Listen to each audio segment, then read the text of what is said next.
दोस्तों, ये सच्ची कहानी एक ऐसे मास्टरमाइंड चोर की है जो 3 मिनट में किसी भी बैंक को लूट सकता है। और अब तक ये चोर 59 चोरियां कर चुका है और हर बार पुलिस को चकमा देकर भाग जाता है। आज की हमारी मूवी है बैंडिट। अब बिना देर किए मूवी की स्टोरी की तरफ बढ़ते हैं। मूवी की शुरुआत 12 जून 1998 लंदन में शुरू होती है और हम रॉबर्ट नाम के बंदे को देखते हैं जो कि चोरी करने में माहिर है। फिलहाल ये एक बैंक लूटने के लिए आया है। वो बैंक कर्मचारी को गन से डराकर सारा कैश एक ब्रीफ केस में डालने के लिए कहता है और बिना खून खराबा किए वो इस चोरी को अंजाम देता है। बैंक से बाहर निकलकर बड़ी चालाकी से अपने कपड़े किसी और को पहनाकर खुद सूट बूट पहनकर वहां से जाने लगता है। टैक्सी ढूंढते हुए उसे वहां एक गाड़ी दिखती है जिसे खरीदकर वो वहां से चला जाता है। अगले सीन में अपना इंट्रोडक्शन देते हुए बताता है कि उसका नाम रॉबर्ट वाइटमैन है और उसने अब तक 59 चोरियां की हैं और $2.25 मिलियन अब तक चुरा चुका है। रॉबर्ट पहले ऐसा नहीं था। इन चोरियों की शुरुआत 4 साल पहले शुरू होती है। दरअसल रॉबर्ट का असली नाम गिलबर्ट था और उसे चेक फ्रॉड केस में 18 महीने की सजा हुई थी, लेकिन 6 महीने में गिलबर्ट जेल से भाग गया और अपना देश छोड़कर कनाडा निकल गया। अब उसे अपना गुजारा करने के लिए काम की तलाश थी, इसलिए वो आइसक्रीम सेलर की जॉब के लिए अप्लाई कर देता है। लेकिन जॉब करने के लिए उसे आइडेंटिटी कार्ड की जरूरत थी, इसलिए वो पास में बैठे भिखारी से $2200 में उसकी आईडी खरीद लेता है। उस भिखारी का नाम रॉबर्ट वाइटमैन था और अब गिलबर्ट इसी नाम को अपना लेता है। रॉबर्ट के पास रहने के लिए जगह नहीं थी, इसलिए वो चर्च द्वारा चलाए जा रहे फ्री शेल्टर में जाता है जहाँ उसे एंड्रिया नाम की लड़की मिलती है। एंड्रिया उसे रहने के लिए रूम दे देती है। वो जब तक चाहे यहाँ पर रुक सकता है।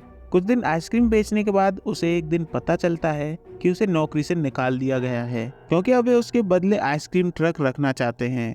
रॉबर्ट का अमीर होने का सपना टूट चुका था। अगले सीन में हम रॉबर्ट को एक बार में देखते हैं। जब वो ड्रिंक पी रहा था तब उसकी नज़र टॉमी नाम के एक आदमी पर पड़ती है। टॉमी इस बार का मालिक है और बहुत से इलीगल धंधे भी करता है। अगले सीन में हम एंड्रिया को देखते हैं। रॉबर्ट और एंड्रिया एक रेस्टोरेंट में जाते हैं। खाने का बिल एंड्रिया पे करती है क्योंकि उसे पता था कि रॉबर्ट के पास पैसे नहीं हैं और दोनों रिलेशन में आने का फैसला करते हैं। इनके रिलेशनशिप को 8 महीने हो चुके थे। रॉबर्ट न्यूज़पेपर में देखता है कि कनाडा उन लोगों पर एक्शन ले रहा है जो इलीगली आकर कनाडा में बस गए हैं। ये देखकर रॉबर्ट एंड्रिया से कहता है कि उसे कुछ दिनों के लिए शहर से बाहर जाना पड़ेगा और काम की तलाश करते करते वैनकूवर पहुंच जाता है। लेकिन भारी तादाद में लोगों के बस जाने की वजह से ज्यादा जॉब्स नहीं थीं।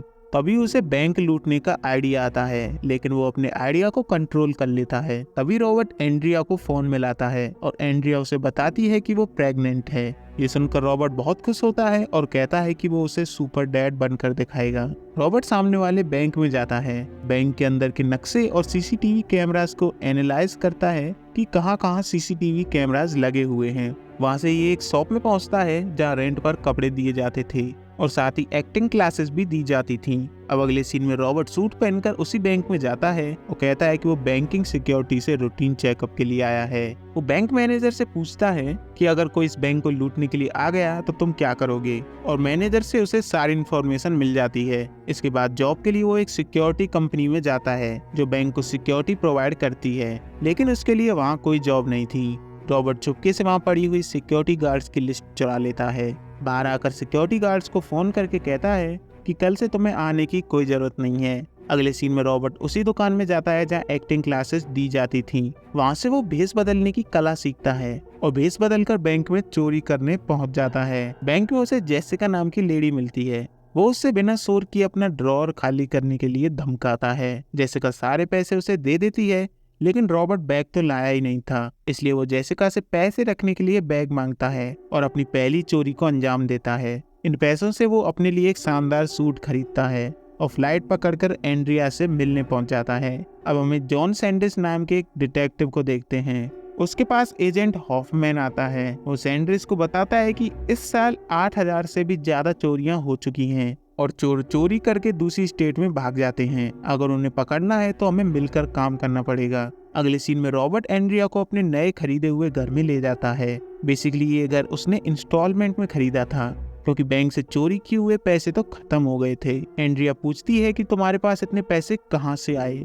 तब रॉबर्ट बताता है कि उसके पापा एक बड़े बिजनेसमैन हैं और उन्होंने उसे सिक्योरिटी कंसल्ट की जॉब पर रख लिया है। बस उसे कभी कभी अलग अलग देशों में जाना पड़ेगा।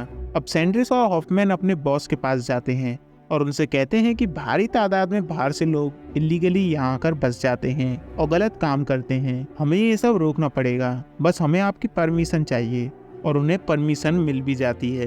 अब रॉबर्ट को एक साथी की तलाश थी जो उसे मुसीबत में बचा सके, इसलिए वो बार में जाकर टॉमी से मिलता है और उससे कहता है कि मेरे पास एक बिजनेस प्लान है। टॉमी पूछता है कि कैसा बिजनेस प्लान। तभी रॉबर्ट उसे सामने बनी हुई बैंक दिखाता है और उससे कहता है कि वो इस बैंक को 3 मिनट में लूट कर आ सकता है। टॉमी कहता है कि बस सामने वाले दरवाजे से मत आना। अब रॉबर्ट सामने बने हुए टॉयलेट में जाता है और अपना भेष बदलकर बैंक में घुस जाता है। सबको लग रहा था कि रॉबर्ट पकड़ा जाएगा, लेकिन वो बहुत सारे पैसे चुराकर वापस आ जाता है। ये देखकर टॉमी हैरान रह जाता है और अपने खास आदमी डेव को बाहर जाने के लिए कहता है। टॉमी रॉबर्ट को बताता है कि कनाडा में 8000 से ज्यादा बैंक हैं जिन्हें हम लूट सकते हैं। अब ये दोनों इस काम में पार्टनर बन गए थे। अब रॉबर्ट भेष बदलकर बैंकों में चोरी करता है। वो हर बार अलग हुलिया बनाकर बैंकों को लूटने लगता है। रॉबर्ट ज्यादातर छोटी ब्रांचों को लूटता है क्योंकि वहाँ सिक्योरिटी कम रहती है। अब वो इस काम में माहिर हो गया था और उसके पास इतना पैसा हो गया था कि रखने की जगह नहीं थी। उसने अपने लिए एक नई कार भी ले ली थी। वैसे तो रॉबर्ट को कभी भी टॉमी की जरूरत नहीं पड़ी, लेकिन एक पावरफुल दोस्त होना जरूरी था। टॉमी रॉबर्ट से बहुत खुश था क्योंकि उसे फ्री में इतना माल मिल रहा था, लेकिन टॉमी के आदमी डेव को रॉबर्ट कुछ खास पसंद नहीं था। अब टॉमी रॉबर्ट को ज्वेलरी शॉप लूटने के लिए कहता है। वो उसे गन भी दे देता है। रॉबर्ट कहता है कि मैं किसी आम आदमी को नहीं लूटता, मैं सिर्फ बैंक लूटता हूँ, जिससे किसी आम आदमी को नुकसान नहीं होता। दूसरी तरफ सैंड्रिस और हफमैन की नजर टॉमी पर थी। उन्हें यकीन था कि सारे काले धंधे वहीं से शुरू होते हैं, लेकिन सबूत के बिना उसे पकड़ना मुश्किल है। इसलिए दोनों प्रोजेक्ट कैफे शुरू करते हैं। समय था जुलाई 1986। आरसीएमपी और ओपीडी के टॉप एजेंट्स की टीम उसके साथ थी। सैंड्रिस कहता है कि वे आज से टॉमी के हर एक्शन पर नजर रखेंगे। उसे हर छोटी से छोटी इन्फॉर्मेशन चाहिए। उन्हें कुछ आदमी ऐसे मिलते हैं जो रोज उसके अड्डे पर आते थे, जिनमें से 2 टॉमी के खास आदमी थे, लेकिन 2 और लोगों की पहचान उन्हें करनी थी। अगले सीन में एंड्रिया को रॉबर्ट का इकट्ठा किया हुआ पैसा मिलता है। वो रॉबर्ट से पूछती है कि ये सब कहाँ से आया, जिस पर रॉबर्ट कहता है कि मैं किसी को नुकसान नहीं पहुंचा रहा, मैं बस बैंक लूटता हूँ। एंड्रिया कहती है मुझे तुम पर विश्वास नहीं है, मुझे अपनी आंखों से देखना है। अब ये दोनों एक बैंक के बाहर जाते हैं। उन्हें वहाँ एक आदमी दिखता है। रॉबर्ट सेम टू सेम उस आदमी का बेस कॉपी कर लेता है और बैंक में जाकर ड्राई आइस को कोल्ड ड्रिंक में डालकर धुआं कर देता है। लोगों को लगता है कि बैंक में आग लग गई है, इसलिए वे फायर ब्रिगेड को बुलाते हैं और रॉबर्ट फायर ब्रिगेड जैसे कपड़े पहनकर बैंक लूटकर बाहर आ जाता है। रॉबर्ट के इस टैलेंट को देखकर एंड्रिया उससे बहुत इम्प्रेस होती है और उससे एक वादा लेती है कि बैंक के अलावा कभी भी किसी को नहीं लूटोगे। अब हमें बताया जाता है कि रॉबर्ट जब भी बार में जाता है बेस बदल कर जाता है, लेकिन इस बार सैंड्रिस उसे देख लेता है। रॉबर्ट टॉमी को बताता है कि वो अब की बार बड़ा हाथ मारने वाला है, जिस पर टॉमी कहता है कि अपने साथ नशेड़ी को ले जाना। अब रॉबर्ट अपना बेस बदलकर टॉयलेट में आता है तो सैंड्रिस को पता चल जाता है कि इन चोरियों के पीछे इसका हाथ हो सकता है और सैंड्रिस टॉमी के खास आदमी डेव को पकड़ लेते हैं। वो उससे उगलवा लेते हैं कि रॉबर्ट वैनकूवर में बड़ी चोरी करने वाला है, इसलिए सैंड्रिस सभी बैंकों पर नजर रखता है। लेकिन रॉबर्ट बैंक नहीं बल्कि एक ज्वेलरी शॉप लूटने आया था और इत्तेफाक से सैंड्रिस भी वहीं था। रॉबर्ट ज्वेलरी शॉप में चोरी को अंजाम दे देता है, लेकिन नशेड़ी अपनी गन शॉप पर ही छोड़ गया था। सैंड्रिस इन दोनों का पीछा करता है और देखता है कि वहाँ उनके ही जैसे बहुत से लोग घूम रहे थे। दरअसल ये रॉबर्ट की एक चाल थी। सैंड्रिस को रॉबर्ट दिखाई देता है और उससे पुलिस के सामने सरेंडर करने के लिए कहता है। रॉबर्ट कहता है कि चोर जब तक पकड़ा ना जाए तब तक चोर नहीं कहलाता और वहाँ से भाग जाता है। अब रॉबर्ट एंड्रिया से कहता है कि अपना सामान पैक कर लो, हमें अभी यहाँ से निकलना पड़ेगा। अब रॉबर्ट एंड्रिया के पास पहुँचता है, लेकिन एंड्रिया की डिलीवरी का टाइम आ गया था, इसलिए वो उसे हॉस्पिटल ले जाता है जहाँ वो एक लड़की को जन्म देती है। इसी बीच पुलिस उनके घर रेड मारती है, लेकिन उन्हें घर में कुछ नहीं मिलता। जब रॉबर्ट चोरी किए हुए पैसे को ठिकाने लगाने में बिजी था, तब पुलिस नशेड़ी की छोड़ी हुई बंदूक को ट्रेस करने में लगे थे। अब रॉबर्ट और उसकी फैमिली यहाँ से पेम्ब्रोक ऑन्टेरियो चले जाते हैं, क्योंकि ओटावा से 90 मील नॉर्थ की साइड में था। उनकी अब एक नई पहचान थी और उन्हें वहाँ कोई जानता भी नहीं था। उन्हें वहाँ 8 महीने हो गए थे। तभी दरवाजे पर टॉमी की दस्तक होती है, जो कि उसे काम पर वापस लौटने के लिए कहता है। टॉमी के जाने के बाद रॉबर्ट देखता है कि उसके चोरी किए हुए पैसे अब खत्म हो रहे हैं। एंड्रिया उससे कहती है कि तुमने मुझसे वादा किया था कि तुम ये काम नहीं करोगे, लेकिन रॉबर्ट कहता है कि पैसे के लिए तो करना पड़ेगा। अगली सुबह एंड्रिया की आंख खुलती है तो रॉबर्ट उसे कहीं नहीं मिलता। दूसरी तरफ पुलिस घात लगाए हुए बैठी थी। उन्हें शक था कि लंबे समय से चोरी नहीं हुई है, जरूर वो दोबारा चोरी करेगा। सैंड्रिस न्यूज़पेपर की कटिंग में एक प्लेन को देखता है। वो सोचता है कि कहीं वो प्राइवेट प्लेन का इस्तेमाल तो नहीं करता था, इसलिए वो हमारे पकड़ में नहीं आ पाया। तभी वो अपने साथी के साथ एयरपोर्ट जाते हैं, जहाँ उन्हें पता चलता है कि रॉबर्ट लंदन गया है। लेकिन जब तक वे लंदन पहुंचते वो चोरी को अंजाम दे चुका था। वे उस चोरी की जगह जाते हैं और सबको रॉबर्ट का फोटो दिखाते हैं और उन्हें पता चल जाता है कि ये उसी का काम है। वो चाहते तो उसे वहीं पकड़ लेते, लेकिन उन्हें कोई फायदा नहीं होता, इसलिए वे उसके कनाडा आने का इंतजार करते हैं। एयरपोर्ट पहुंचकर वो एंड्रिया से मिलता है। एंड्रिया उसके दोबारा इस काम को करने के लिए नाराज थी। तभी वहाँ बहुत सी गाड़ियां आ जाती हैं और सैंड्रिस और हफमैन भी उसके पीछे ही थे। पुलिस उसके घर रेड डालती है, लेकिन उन्हें कुछ नहीं मिलता। अब सैंड्रिस रॉबर्ट से मिलता है और उससे कहता है कि तुम्हारे लिए एक डील है, तुम हमें टॉमी को पकड़ने में मदद करो, बदले में हम तुम्हारी सजा कम करवा देंगे। जिस पर रॉबर्ट कहता है कि वो एक बिजनेसमैन है, उसने कोई चोरी नहीं की है। अब एंड्रिया रॉबर्ट से मिलने आती है और वो उससे नाराज थी कि उसने अभी तक अपना असली नाम भी नहीं बताया था।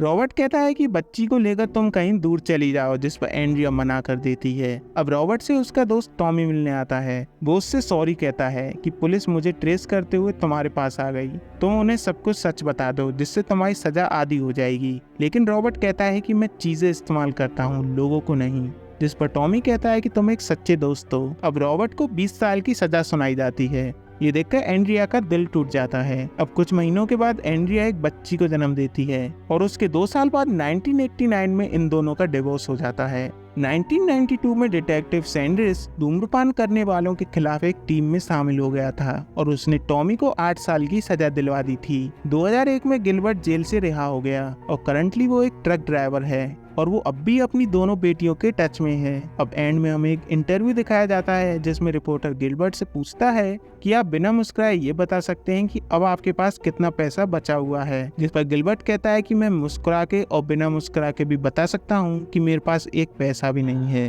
कनाडा के इतिहास में गिलबर्ट के पास लगातार चोरी करने का रिकॉर्ड दर्ज है। और इसी के साथ ये मूवी खत्म होती है। अगर आपको आज की स्टोरी पसंद आई तो वीडियो को लाइक करके चैनल को सब्सक्राइब कर दीजिएगा। Thank you.